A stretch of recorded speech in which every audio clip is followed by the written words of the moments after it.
She froze when the heavy knock came again, not from a hand, but from something big, slow, and breathing. The old wooden door shook, and when she opened it just a little, her heart almost stopped. A huge wild bear was standing there, snow on its fur, eyes not angry, just tired. Behind her legs, the sick cub collapsed into the snow with a weak sound. The mother bear didn't growl, didn't attack. She just looked at the woman like she had no other choice left in this world. The woman whispered, "You shouldn't be here." But her hands were already shaking as she stepped back and opened the door wider. Because deep inside she felt something was very wrong. And this bear didn't come to hunt, it came to beg. The kind of beg that only happens when death is already close. The woman's name was Anya, and she hadn't felt real fear in years. Not like this, the kind that makes your knees weak but your heart loud. The bear slowly pushed the cub forward with her nose, like she was saying, "Please, take him." The cub tried to stand but failed, falling again with a soft cry that sounded more like a kitten than a wild animal.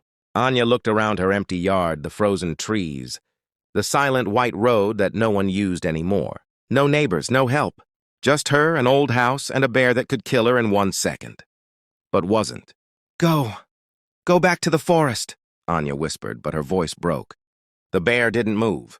Instead, she lowered her huge body and sat in the snow, breathing heavy, eyes locked on Anya like she was the last door left on Earth. Anya had lived in this place for 80 years. She had seen wolves, storms, even fires, but she had never seen a bear ask for help. And that's when she noticed it. The cub's side was moving wrong. Too fast, too shallow. Blood had frozen into dark patches on his fur. Anya stepped closer without thinking. The bear tensed for a second, muscles ready, then relaxed. That was the first twist. A wild animal trusting a human. Anya slowly touched the cub with her gloved hand. He was burning hot, even in the freezing air. "Infection," she whispered, remembering words from a life she never talked about anymore. A life before this lonely house. She looked up at the bear and said the words she never thought she'd say. "Okay, bring him inside." The bear stood up slowly, carefully, like she understood every word. Anya opened the door wide, her heart beating so loud she thought it would scare them away. The bear pushed the cub forward, and somehow, impossibly, the cub crawled into the house. A wild bear cub on a small kitchen floor. It felt unreal. The mother stayed outside, her head almost touching the ceiling through the door, watching every move. Anya wrapped the cub in an old blanket and placed him near the stove. He barely moved. She opened her medical box, the one she hadn't touched in years. Inside were syringes, antibiotics, tools that most old women in villages don't own. That was the second twist. Anya wasn't just some lonely grandma. She had been a field medic decades ago, in places where humans were more dangerous than bears. She cleaned the wound, deep, rotten at the edges. "You're lucky your mother is smarter than most people," she said softly to the cub. Outside, the bear made a low sound, not angry. Scared. Anya prepared an injection and paused. This could kill him, or save him. She looked at the bear. "Same as life, I guess." She injected the cub. His body twitched, then went still. Too still, Anya's breath stopped. The bear suddenly stood up, letting out a sound so deep the walls vibrated. Anya raised her hands. Wait, I'm trying to help." Her voice was calm, but her eyes were wet. The cub didn't move for 10 long seconds. 20, 30, then he coughed, weak, but alive. The bear slowly sat back down. The house felt like it had survived an earthquake. Anya sank into her chair, shaking. "I just saved a bear," she whispered, almost laughing. But deep inside, she felt something darker. This wasn't random. Animals don't walk to human doors for no reason. They come when there is no forest left to trust. That night, Anya didn't sleep. The cub stayed near the stove, breathing slow. The bear stayed outside, curled up against the house like a living wall. Every time Anya looked through the window, those eyes were still there, watching, guarding. Near dawn, something else appeared in the snow, footprints, not bear, human, fresh, coming from the forest, stopping near her house. Then turning back, Anya's face changed. "So, it wasn't just the bear running from something," she whispered. She went to her old radio and turned it on. Static. Then a broken voice came through. "Warning? Wildlife area." The woman didn't think. She just moved. She slowly pulled the cub inside first, her old arms shaking under the weight, while the mother bear stood so close that she could smell blood and cold on its breath. The cub's body was burning hot, yet its paws were numb like ice. The woman closed the door halfway, leaving just a gap. The bear didn't try to force it. It sat down in the snow like it understood rules better than most humans she had met. The woman pressed her back to the door, breathing fast. "You brought it to me," she whispered. "But I'm just an old woman." The cub made a weak sound, almost like a cry that had no strength left. That sound did something to her chest. She had heard it before, years ago, when her own son had been sick in this same house. She wrapped the cub in her only thick blanket and placed it near the stove. The cub was shaking so badly that the metal tools on the wall started rattling. She touched its head carefully, expecting teeth, claws, but nothing. It didn't even lift its head. She looked at its eyes and her stomach dropped. One eye was cloudy. The other was barely open. "You're blind, aren't you?" she said softly. Outside, the mother bear stood up again and placed one massive paw against the door, not banging, just resting it there, waiting. The woman opened the door a little more. Cold air rushed in like knives. "I can't let you in," she said, voice breaking. The bear leaned its head closer, not crossing the line, just close enough that their eyes met. The woman felt something strange. Not fear, but pressure. Like being judged by nature itself. She had survived 80 winters. Here, wolves, fires, hunger, war. But this moment felt heavier than all of them. "If this goes wrong," she muttered, "no one will even find my bones." She turned back to the cub. Its breathing was uneven. One breath long, the next barely there. She lifted its paw and saw deep purple marks under the fur. Poison. Or infection. Or both. "What happened to you?" she whispered. Outside, the bear made a low sound. Not loud, not angry, but filled with pain. The kind of sound that doesn't come from the throat, but from somewhere deeper. The woman reached for her old radio on the shelf. It hadn't worked in years. No signal in this place. But she turned it on anyway, like a habit from a life when help existed. Static. Only static. She laughed quietly. Hours passed.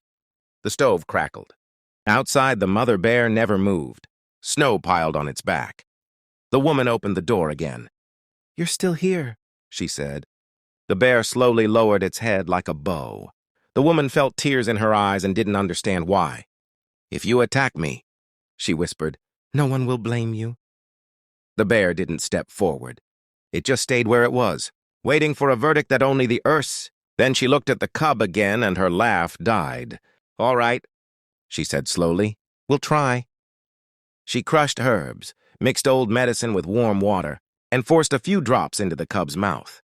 The cub barely reacted. Its body was too weak to fight. She wiped blood from its nose with her sleeve. Her hands were steady now. Not because she wasn't scared, but because something inside her had already decided the ending of this story, even if she didn't know it yet. Hours passed. The stove crackled. Outside, the mother bear never moved. Snow piled on its back. The woman opened the door again. "You're still here," she said. The bear slowly lowered its head like a bow. The woman felt tears in her eyes and didn't understand why. "If you attack me," she whispered, "no one will blame you." The bear didn't step forward. It just stayed where it was, waiting for a verdict that only the woman could give. Near midnight, the cub suddenly screamed. The woman jumped so hard she almost fell. The cub's body twisted, claws digging into the floor. Foam came out of its mouth. Its eyes rolled back. The woman grabbed it, not caring about the risk. "No, no, no," she said, voice shaking. Outside, the bear roared. Not a hunting roar, a scream. The sound shook the walls. Birds flew from the trees. The woman felt the sound in her bones. She held the cub tight, even when it scratched her arm. Blood ran down her skin. She didn't let go. "You're not dying here," she said through clenched teeth. "Not in my house." The cub's body slowly stopped shaking. Its breathing became shallow again. But it was breathing. The woman collapsed onto the chair. Exhausted, blood on her hands, fur on her clothes, looked at the door. The bear was gone. Her heart dropped. "No," she whispered, suddenly afraid. She rushed to the window. The snow outside was empty, only deep paw prints leading away, then disappearing into the forest. The woman felt a strange pain, like being abandoned after making a promise. "You left," she said softly. "I tried." She sat back down, staring at the cub. "It's just you and me now." The cub made a weak sound, but this time, it sounded different. Not pain, something closer to comfort. At dawn, she heard steps. Not heavy like before. Careful, slow. She opened the door. The mother bear was back, but this time, it wasn't alone. 2 men stood behind it. Thick coats, rifles on their backs. Their eyes went wide when they saw the bear at the woman's door. One of them whispered, "What the hell?" The woman stepped in front of the cub without thinking. "Don't shoot," she said. "If you shoot, you'll kill me first." The men froze. "Are you crazy?" one said. "That's a wild bear." The woman didn't look at them. She looked at the bear. The bear looked back, then slowly stepped aside. Behind it was another cub, dead. The men went silent. The woman felt her legs give way. "You lost one," she whispered. The bear made that low sound again, the sound of grief. The woman suddenly understood. The sick cub wasn't the only one. The mother had 2. 2 men stood behind it. Thick coats, rifles on their backs. Their eyes went wide when they saw the bear at the woman's door. One of them whispered, "What the hell?" The woman stepped in front of the cub without thinking. "Don't shoot," she said. "If you shoot, you'll kill me first." The men froze. "Are you crazy?" one said. "That's a wild bear." The woman didn't look at them. She looked at the bear. The bear looked back, then slowly stepped aside. Behind it was another cub, dead. The men went silent. The woman felt her legs give way. "You lost one," she whispered. The bear made that low sound again, the sound of grief. The woman suddenly understood. The sick cub wasn't the only one. The mother had 2. One had already died in the forest. The second was the last. One of the men lowered his rifle. "She brought it to you," he said quietly. "She chose you." The woman laughed weakly. "I didn't ask to be chosen." The other man looked at the cub inside the house. "Is it alive?" The woman nodded slowly. "For now." The bear took 1 step forward, then another, crossing the door line. The woman didn't move. The men didn't breathe. The bear walked inside the house and gently lay down beside the stove right next to its cub. Its massive body filled half the room. The heat from the stove mixed with the heat from the animal. The cub slowly crawled closer to its mother and pressed its head into her fur. The woman sat on the floor, not scared anymore, just quiet. One of the men whispered, "This shouldn't be possible." The woman replied, "Neither should this winter." But it still came. She looked at the bear and said something that even she didn't fully understand until the words left her mouth. "You didn't come here because I'm strong. You came because I'm the only one left who wouldn't turn you away." The bear closed its eyes. And for the first time since the knock on the door, the woman felt that maybe, just maybe, she wasn't living alone in the world anymore. The house felt different now. Smaller, warmer, and somehow heavier. The kind of heavy that doesn't press on your body, but on your thoughts. The bear lay beside the stove like it had always belonged there. Its breathing was slow, deep, steady. The cub was pressed into its chest, rising and falling with every breath, like a tiny shadow of something massive. The 2 men stood frozen near the door, not knowing where to put their eyes. One of them finally whispered, "Ma'am, do you understand what you've done?" Anya looked at him. "I opened my door," she said simply. "That's all?" The man shook his head. "This is not normal. Bears don't trust humans. They don't walk into houses," Anya replied quietly. "People say the same about humans too, and yet some still do." The cub suddenly moved. Not a twitch. A real movement. It lifted its head slightly and let out a small sound. The mother bear opened one eye instantly. Anya's heart jumped. "He's waking up," she whispered. The men stepped closer without thinking. The bear lifted its head and gave a low warning sound. Not loud, just enough. Both men stopped like statues. The cub tried to stand and failed, falling back into the fur. But this time it didn't scream. It just rested there, breathing stronger than before. Anya felt her chest tighten. "You're fighting," she said softly. "Good. You're fighting." One of the men slowly removed his hat. "We tracked her for 3 days," he said. "She kept circling this area. We thought she was hunting." Anya looked at him. "She wasn't hunting," she said. "She was searching." The man nodded slowly. "We found one cub dead in the snow yesterday. We thought the mother had abandoned it." Anya shook her head. "No. She was carrying hope in her mouth and fear in her heart." The second man whispered, "We should call the authorities." Anya looked at him sharply. "And say what? That a bear walked into my house and asked for help?" The man hesitated. "They'll kill her." The word fell into the room like ice. The cub made a small sound again, and the bear tightened its body around it. Anya stood up slowly. Her legs hurt.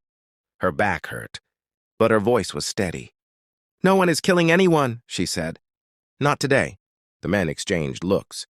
One of them said quietly, "If they find out, they won't ask." Anya replied, "Then we won't tell." Silence filled the house again. Hours passed.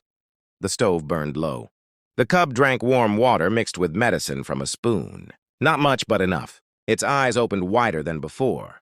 The cloudy one was still cloudy. But the other one focused. It looked at Anya. Really looked at her. That was the moment that broke her. She turned her face away, pretending to clean the table. The bear watched everything. Not sleeping. Not resting. Watching. As if memorizing every movement. As if saving it. Near evening, the cub tried to walk again. This time it managed 3 steps before falling. Anya laughed quietly. 3 steps in 1 day. That's better than most humans." One of the men smiled without realizing it. "You talk to it like it's a child." Anya answered, "It is someone's child." The man went quiet. Then came the twist. A loud engine sound broke the silence. Not 1, 2, 3. Vehicles. Snowmobiles. Anya's face changed. "They're here," she whispered. The men stiffened. "We didn't call anyone," one said. Anya shook her head. "Doesn't matter. Someone saw tracks. Someone always does." The bear stood up. Slow, massive. The cub tried to stand too, failed, and cried out. The bear turned its head and nudged it gently. Then it looked at Anya. Not like an animal. Not like an animal. But like a mother about to make a decision that hurts no matter which way it goes. The engine sounds grew louder. Shadows moved behind the frozen windows. Voices. Human voices. The kind that come with rules, papers, and guns. The bear stood between the door and the cub, its body a living wall. Anya felt something strange. Not fear for herself, but fear of what humans always do when they don't understand. One of the men whispered, "They'll shoot her if she moves." Anya replied, "They'll shoot her even if she doesn't." She walked slowly toward the bear, ignoring the men pulling at her sleeve. She placed her hand on the bear's fur, warm, real, alive. "You trusted me," she said softly. "So now I'll do the same." The door burst open. Cold air filled the room. 3 officers stood there, weapons half raised, eyes wide. "Step away from the animal," one shouted. Anya didn't move. The bear didn't growl. The cub whimpered. Anya turned and said the line that no one expected from an 80-year-old woman. "If you pull that trigger, you will teach the world that kindness is a mistake." The room froze. One officer lowered his weapon slightly. "Ma'am, it's dangerous." Anya nodded. "So is being human." She stepped aside just enough for them to see the cub, shaking but alive. She didn't come to attack. She came because she had nowhere else to go. The bear slowly lowered its head. The cub crawled forward and touched Anya's foot. Silence. One officer whispered, "It's protecting her." Another said, "No, she's protecting it." They backed away. No shots, no orders. Just humans standing in front of something bigger than their rules. Outside, the snow fell softly. The bear gently picked up the cub in its mouth, careful not to hurt it. It paused at the door and looked back at Anya one last time. Not angry, not afraid, grateful. Then it walked back into the forest. Anya stood in the doorway until the footprints disappeared. The men asked, "Was it real? Or just luck?" Anya smiled faintly and replied, "Some stories don't happen because they're possible. They happen because someone finally chooses not to be cruel." And for the first time in 80 winters, Anya closed her door, not feeling alone anymore.